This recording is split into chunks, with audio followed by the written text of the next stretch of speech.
Bismillahirrahmanirrahim. Welcome to my YouTube channel Daily Health Clinic. I am Dr. Ali Mohammed working as a general practitioner.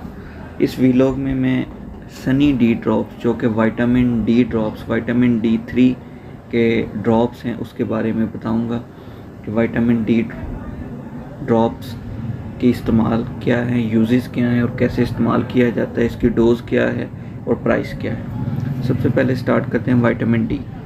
याद रखें vitamin D एक fat soluble vitamin है, बच्चों की growth में अहमियत का हामिल है। विटामिन डी बच्चों की ग्रोथ के लिए अहम है, बच्चों की बोन की ग्रोथ के लिए, बच्चों की टीथ की ग्रोथ के लिए और इसके अलावा बच्चे के इम्यून सिस्टम के लिए, बच्चे की ब्रेन के ग्रोथ के लिए। तो सबसे पहले स्टार्ट करते हैं विटामिन डी। इससे पहले विटामिन डी के यूजेस मैं बताऊं। सबसे पहले देखें माँ के दूध में विटामिन डी। माँ के दूध में विटामिन डी की जो डोज होती है वो यूजुअली इतनी सफिशेंट नहीं होती कि जितनी बच्चे की ग्रोथ के लिए रिक्वायर होती है, इसलिए विटामिन डी को एज अ सप्लीमेंट बाहर से प्रोवाइड किया जाता है।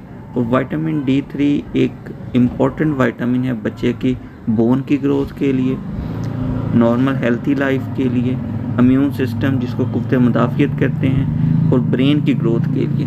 तो इन्फेंट वो बच्चा होता है जो 1 साल से कम उम्र का होता है। तो इन्फेंट से लेकर चिल्ड्रन और किड्स हर एज के ग्रुप के बच्चों के लिए विटामिन डी ज़रूरी है।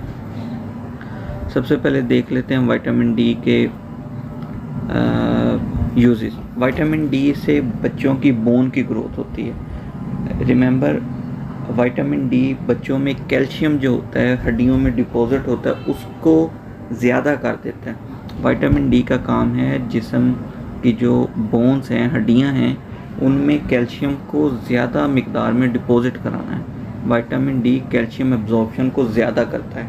अगर मैं ये बात कहूँ कि विटामिन डी जिस्म में कैल्शियम के एब्जॉर्प्शन को ज़्यादा करता है तो ये बात ठीक है। विटामिन डी इम्यून सिस्टम को इम्प्रूव करता है, कुव्वत मुदाफ़ियत को ज़्यादा करता है। Vitamin D normal healthy life के लिए ज़रूरी है, मसल की ग्रोथ के लिए ज़रूरी है। विटामिन डी ब्रेन की हेल्थ के लिए, ब्रेन के मेटाबॉलिज्म के लिए ज़रूरी है। तो विटामिन डी की डोज़ के बारे में अगर देखें, अगर किसी बच्चे की उम्र 1 साल से कम है तो उसे 1 ड्रॉप पर डे, 1 कतरा रोज़ाना दें। और अगर बच्चे की उम्र 1 से 3 साल तक है तो उसको 2 कतरे रोज़ाना दें।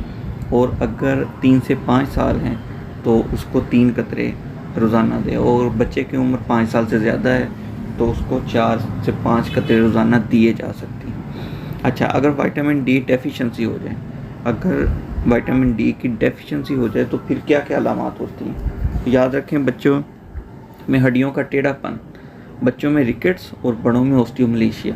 रिकेट्स हड्डियों का टेढ़ापन हो जाता है, बच्चे की टांगों में दर्द रहती है, जिस्म में दर्द रहता है, कमर में दर्द रहती है। बच्चा कहता है थोड़ा सा चलता हूँ, टांगों में दर्द शुरू हो जाता है, पाँव में दर्द शुरू हो जाता है। बच्चे की ब्रेन जो है वो उसकी वो डेवलपमेंट नहीं होती जो होनी चाहिए थी, बच्चा सुस्त रहता है। तो ये इसकी अलामात होती हैं। तो याद रखें, विटामिन डी को दूध के साथ देना चाहिए। और विटामिन डी के अदर जो सोर्स हैं वो मिल्क है, बटर है, चीज़ है, इन सारी चीज़ों में विटामिन डी होता है। अच्छा, फिर उसके बाद इसकी प्राइस की बात करें। ये स्कॉटमैन विटामिन डी जो है स्कॉटमैन फार्मा का है, सनी डी ड्रॉप्स अच्छा ब्रांड है और ऑलमोस्ट इसकी प्राइस 310 और 320 के करीब मार्केट में आसानी से अवेलेबल है। हर घर में हर बच्चे को विटामिन डी लाजमी देना चाहिए, ग्रोथ के लिए, टीथ की ग्रोथ के लिए और हेल्थी लाइफ के लिए। Thank you so much.